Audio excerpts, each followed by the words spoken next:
রাধে রাধে, শুভ সকাল। আজকে ভিডিওটা আমি একদম খুব সকাল থেকে শুরু করেছি। আর এখন ঘড়িতে হয়তো বাজে 4:45। উঠেছি আমি 4:30টারও আগে। উঠে ফ্রেশ হয়ে তারপর রান্নাঘরে ঢুকেছি। এখন থেকে আর আমি ওই অন্যদিকের কাজকর্ম করে রান্নাঘরে আসতে পারবো না, কারণ বাচ্চাদের স্কুল খুব তাড়াতাড়ি, মানে স্কুলের জন্য না, যে বাসটা অফিস থেকে আসে খুব তাড়াতাড়ি আসে, 6:40 ধরুন মুভ হয়ে যায়। তার আগে আমার মানে ওদেরকে খাইয়ে দেয়ে, মানে রান্নাবান্না করে খাইয়ে দেয়ে গেটে পৌঁছে মানে দিয়ে আসতে হবে। তো আজকে তো সেটা ব্যাপার না, ওর বাবা নিয়ে যাবে, 1-2 মিনিট লেট হলেও কোনো অসুবিধা নেই। তো আমি তো সেজন্য না, আমার একটা টেনশান ছিল। খুব ভোরবেলা উঠেছি, গতকাল রাতেও আমার ঘুমাতে ঘুমাতে অনেকটাই লেট হয়েছে, সমস্ত কিছু জোগাড়যন্ত্র করে যেহেতু ঘুমিয়েছি। অনেকটা দিন পরে যাবে, হঠাৎ ঘুমে না কোনো প্রবলেম হয়ে যায় ঘুমের জন্য, যদি মিস হয়ে যায়, সেটা আমার কখনো এই পর্যন্ত হয়নি। আজকে এত বছর ধরে বাচ্চা স্টাডি করছে, কোনো দিন আমার সেটা হয়নি। তারপর সতর্ক থাকাই ভালো। চা পাতাটা নতুন ভেঙেছি, এর মানে এই চা পাতাটা খুব ভালো, চায়ের কালারটা খুব সুন্দর হয়।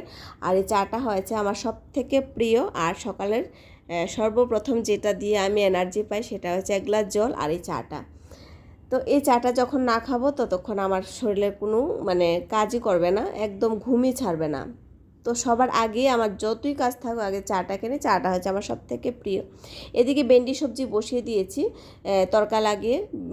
ভেন্ডিটা গতকাল রাতেই আমি ধুয়ে টুয়ে কেটে ফ্রিজে রেখে দিলাম।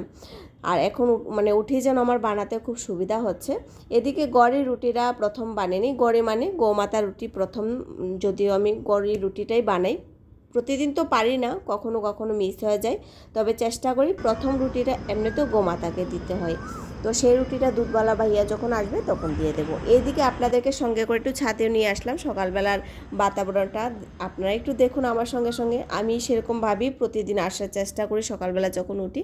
ভালো লাগে না, এমনিতেই শরীর চোখে একটা ঘুম থাকে, আর যদি ছাদে আসি তবে কি ঘুমটা একটু যায় শরীরটার মধ্যে, যেন আরেকটা সকালের হাওয়া কিন্তু খুব ভালো, আমরা প্রত্যেকেই জানি। তো নেওয়ার চেষ্টা করি। এদিকে গতকালই সমস্ত কিছু বললাম জোগাড়যন্ত্র করে রেখেছি। মেয়েটাকে বললাম ব্যাগটা যেন মানে জুতো টুতো পলিশ করে রাখে। আর ব্যাগটা যা ওজন, আমি গেট পর্যন্ত যখন যাই তখন আমার হাত ব্যথা কাঁধ ব্যথা হয়ে যায়। জানি না ও কীভাবে এটা প্রতিদিন ক্যারি করে। তো যাই হোক, ওর লাইফে সেটা অতটুকু তো করতেই হবে, কিন্তু কষ্ট লাগে, কিন্তু কিছু তো করার নেই। এদিকে আমি ছাদ থেকে এসে ওদের রুটিটা আগে করে নিলাম স্কুলে দেওয়ার জন্য। তারপর ওদের মোটামুটি খাওয়া দাওয়া কমপ্লিট হয়ে গেছে। মানে কিভাবে আমি কাজগুলো যে করলাম আজকে, তো সেটাই যেন মানে ভেবেও আমি পাচ্ছি না। সেটাই খুব তাড়াতাড়ি উঠেছে একটা আমার, সেটাও ছিল যে ভিডিওটা আপনাদের জন্য রেডি করতে হবে। আর আমি চেষ্টা করব এখন সেরকম ভিডিও দেওয়ার। যদি ভালো লেগে থাকে অবশ্যই আমাকে কমেন্ট করে জানাবেন। তো এদিকে বাচ্চাদের খাবার দাবার সমস্ত কিছু কমপ্লিট। কাকা যে ওদের খাবার দাবার পাঠিয়েছে সেগুলো আমি খুব যত্ন করে রেখে দিয়েছিলাম স্কুলের জন্য।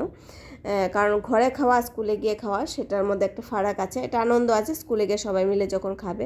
আমি লাস্টের দিকে যাইনি, ওর বাবাই গিয়েছে। তো আমার মানে গিয়েও কোনো লাভ হবে না, তো সেজন্য আমি আর যাইনি, ওর বাবাই বাচ্চাদেরকে ওই দিন নিয়ে গেছে।